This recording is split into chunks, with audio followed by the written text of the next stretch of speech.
Vamos lá, vamos começar mais uma aula hoje. Primeiramente, gostaria de perguntar, tá todo mundo bem? Todo mundo tranquilo? Tudo certinho com os estudos? Além das peripécias normais? Então, beleza. A aula de hoje, a gente vai continuar nosso esquema de revisão, principalmente que as provas já estão chegando, a galera que vai fazer essas próximas provas, e vamos lidar primeiro com poderes administrativos. O que são poderes administrativos? São prerrogativas, instrumentos que visam a administração pública para atuar na sua função e satisfazer o interesse público, que é a própria ideia da existência da administração pública, né? Satisfação do interesse público. Não confundam, pelo amor de Deus, poderes administrativos com poderes do Estado. Os poderes do Estado são elementos estruturais do Estado, executivo, legislativo e judiciário. Poderes e atos administrativos são assuntos interligados. Por exemplo, para exercício de um poder administrativo, o administrador pratica atos administrativos. Eles não são deveres, não se trata de liberdade do administrador, por isso que a gente tem a expressão poder-dever. O administrador, à medida que ele tem a capacidade de agir, ele deve agir. Não são renunciáveis por conta do princípio da indisponibilidade do interesse público. Então, um administrador exerce função pública, ele não pode renunciar a uma prerrogativa que está na ideia do interesse público. Tem os limites legais, deve respeitar a lei, e cabe responsabilização do agente público por ação ou omissão. Então, uma ideia da omissão no ato administrativo é justamente no exercício do poder. E aí nós temos a característica, né? O uso e o abuso do poder. Abuso do poder é o termo genérico. Sempre, acaso, e está baseado na legalidade. Agir fora da lei ou agir em ato contrário à lei é abusar do poder. Por que eu falei genérico? Porque ele se divide em duas espécies. Temos o excesso de poder e o desvio de finalidade. O excesso de poder é quando o administrador, o agente administrativo, atua fora dos limites da sua competência, extrapola a competência legal que lhe foi atribuída. No caso do desvio de poder, ele pratica o ato dentro dos limites da competência, mas visando uma outra finalidade que não seja a finalidade legal, que não seja a finalidade do interesse público. E seja em excesso de poder ou desvio de poder, o abuso de poder, ele vai sempre ensejar a nulidade do ato administrativo. Por quê? Porque, de novo, o abuso de poder é o ato que está ferindo a lei, seja os limites ou a finalidade da lei. Então, tá lá a nulidade do ato administrativo.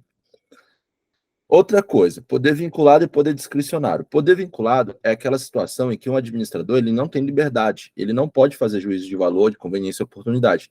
Preenchidos os requisitos do ato, cabe a prática do ato. Ponto. Licença para construir, licença para dirigir. Se você tem os requisitos para ter tal atitude, essa atitude deve ser a cara que ela achar. Preencheu ali, tem que fazer. E no poder discricionário, não. Poder discricionário, a lei atribui uma margem para que o administrador haja com base na conveniência e oportunidade. Não é uma discricionariedade extensa. A lei vai definir a margem de atuação. Bom, primeiro poder que a gente tem para falar é o poder hierárquico. É uma prerrogativa que garante ao administrador estruturar, escalonar, hierarquizar os seus quadros. Vai baseado na relação hierárquica da subordinação, e o exercício do poder hierárquico dá algumas faculdades, dar ordens, fazer instruções, fiscalizar o procedimento, rever os atos e por aí vai. No poder hierárquico, nós temos duas figuras, que é a vocação e a delegação. Estou falando um pouco mais rápido da ideia da nossa aula, que é de revisão, beleza? A vocação é quando a competência ela não é exclusiva do órgão subordinado, o chefe, com base no poder hierárquico, pode chamar para si esta competência de forma temporária. O agente subalterno ele tem uma competência X, mas o chefe pode puxar essa atribuição. Exemplo, sou delegado de polícia, estou lá tocando uma investigação. Só que essa investigação é de interesse particular da administração. E eles falam assim, cara, como é de interesse particular, tem a administração toda e a gente acha que a gente tem um know-how melhor para agir, então vamos puxar, até para proteger o subordinado, vamos avocar esse inquérito para a delegacia geral. Exemplo, o chefe vai fazer isso. não é uma competência exclusiva. Já na delegação, também na mesma forma, não pode ser competência exclusiva, você vai estender as atribuições de um órgão a outro de mesma hierarquia ou de hierarquia inferior. Exemplo, o chefe lá da delegacia está tocando uma investigação, ele fala assim, ó, delegado, você que é o delegado do expediente, vai lá e faça essa investigação para mim, ou a direção faça nomeia um delegado para atuar nessa investigação. Também é tempo. E não configura uma transferência, mas sim uma extensão ou ampliação de competência. O agente delegante ele não vai perder a competência delegada. Aí temos uma súmula do STF, a súmula 510, que diz assim: praticado o ato por autoridade no exercício de competência delegada, contra ela cabe mandado de segurança ou medida judicial. E a lei, ela prevê a proibição de delegação de competência e também da avocação, consequência, em 3 situações, que são caso de competência exclusiva, decisão de recurso hierárquico ou edição de atos normativos. São as hipóteses que não podem nem ser delegadas, nem ser avocadas às competências. O próximo poder que a gente tem é o poder disciplinar. E o poder disciplinar está muito ligado ao poder hierárquico. Se vai haver hierarquia, se vai haver uma disciplina, tem que haver uma hierarquia, tem que se pressupor um poder hierárquico. E a prerrogativa, que é reconhecida à administração para investigar e punir, após o contraditório e ampla defesa, os agentes públicos, hipótese de infração funcional e demais atos sujeitos à disciplina especial administrativa. E esse poder disciplinar, ele é exercido por meio do PAD, do Processo Administrativo Disciplinar. Não confunda o poder disciplinar com o poder de polícia. O poder de polícia é exercido no âmbito de relações jurídicas genéricas entre Estado e cidadão. O poder disciplinar refere-se a relações jurídicas especiais, decorrentes de vínculos jurídicos específicos existentes entre o Estado e o particular. Administração, agente público, administração, contratado, administração, usuário de serviços públicos. É um sistema punitivo interno. Por isso, ele não se confunde com o sistema punitivo exercido pela Justiça Penal e também, de novo, não se confunde com o exercício do poder de polícia. As pessoas que são atingidas pelo poder disciplinar, elas possuem uma relação jurídica especial, um vínculo com a administração pública. Sempre se falou em discricionariedade do poder disciplinar. Essa discricionariedade do poder disciplinar, ela é meio problemática. Por quê? Na existência de uma infração disciplinar, o poder público, o administrador, ele não vai poder pensar em conveniência e oportunidade para processo administrativo. Não. Então, é vinculado na existência do processo administrativo. A discricionariedade fala assim, então, quanto à pena? Também não. Porque a própria lei, se você olhar lá 8.112, ela diz, praticou tal ato, a pena é X. Mas quanto à quantidade da pena, pode haver uma discricionariedade. Por exemplo, suspensão até 90 dias. Aí vai ser na margem dessa discricionariedade, baseado no processo administrativo disciplinar, baseado não é conveniência e oportunidade, mas na margem que foi aderida para penalização. Próximo poder é o poder normativo ou regulamentar, que é a prerrogativa reconhecida à administração pública para editar atos administrativos gerais para fiel execução das leis. É a possibilidade da administração pública regulamentar a lei. Por isso a gente tem os decretos regulamentadores. Exemplo, lei de drogas. Tem uma portaria da Anvisa que vai lá regulamentar certinho, que são drogas. Estatuto de Desarmamento. Vai ter uma norma regulamentar, uma norma administrativa, para dizer quais são as armas de tipo armas de uso restrito, armas de uso geral. Tem uma divergência sobre a existência de decreto autônomo, que é com base no artigo 84 da Constituição Federal. Essa divergência eu não vou entrar em sede agora, mas existe, naquela hipótese de extinção de cargos públicos quando vagos, aí tem alguns administrativistas que dizem que isso é um decreto autônomo, que ainda está vigente. Que ano passado existiu no Brasil, por exemplo, decreto, nosso Código Penal, nosso Código de Processo Penal foram criados com base em decretos autônomos, decretos-leis. Mas existe também uma corrente que diz que não existe mais decreto autônomo, só para vocês entenderem que essa possibilidade, existe uma divergência doutrinária.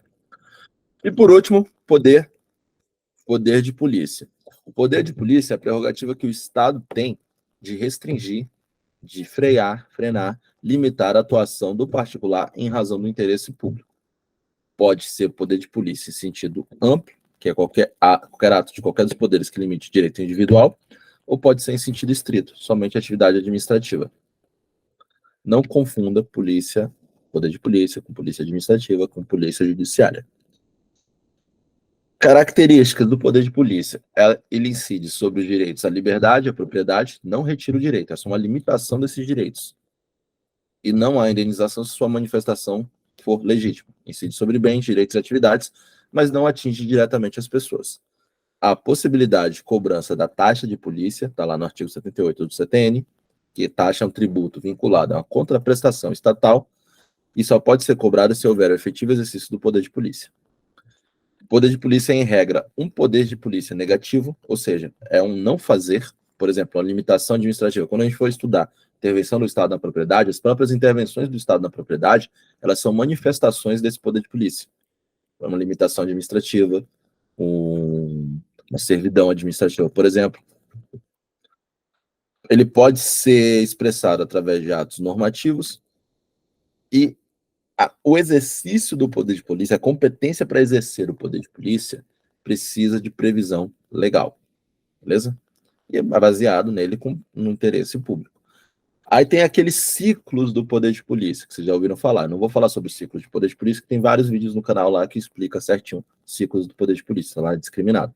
É só para vocês entenderem a existência dos ciclos de polícia, que é um debate na doutrina que ganhou bastante força, inclusive vem amparando os julgados do STF, os últimos julgados, que fala lá, ordem de polícia, consentimento de polícia, fiscalização de polícia e sanção de polícia.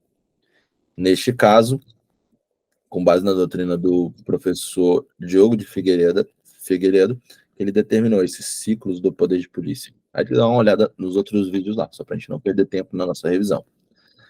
E o poder de polícia, ele possui alguns atributos. Discricionariedade, que é a liberdade estabelecida em lei ao administrador para decidir perante um caso concreto, e só pode ser reconhecido como atributo do poder de polícia quando este for entendido em sentido amplo.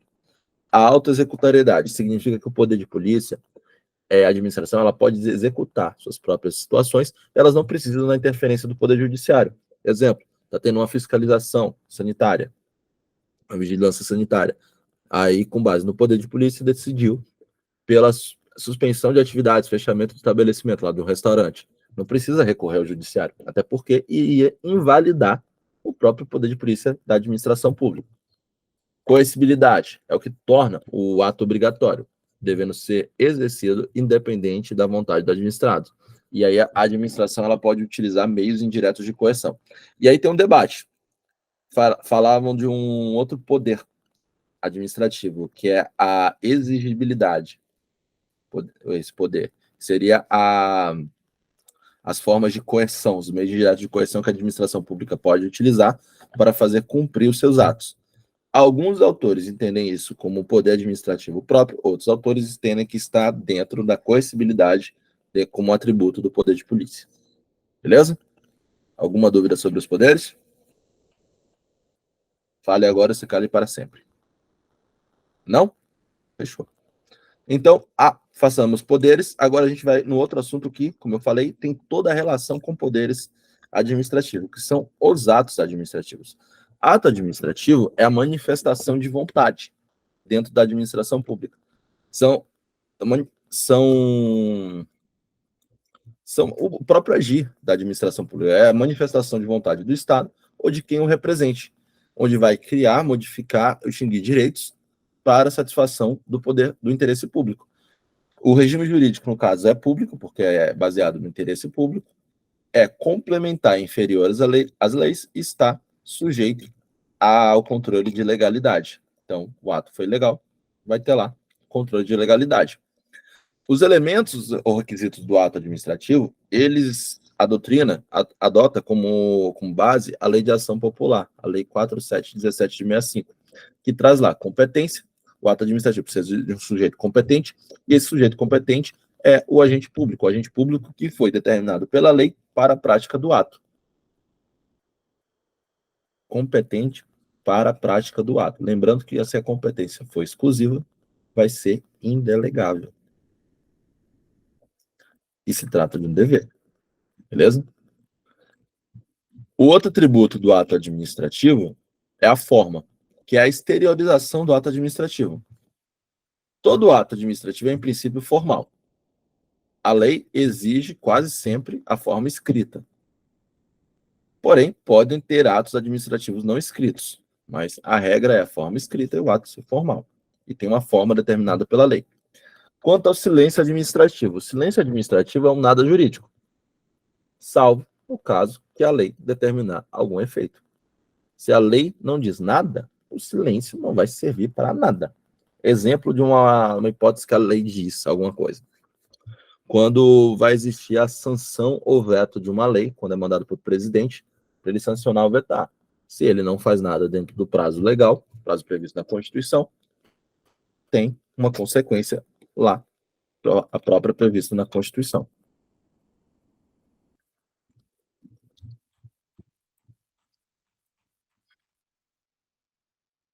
Existe um dever administrativo de motivar os atos.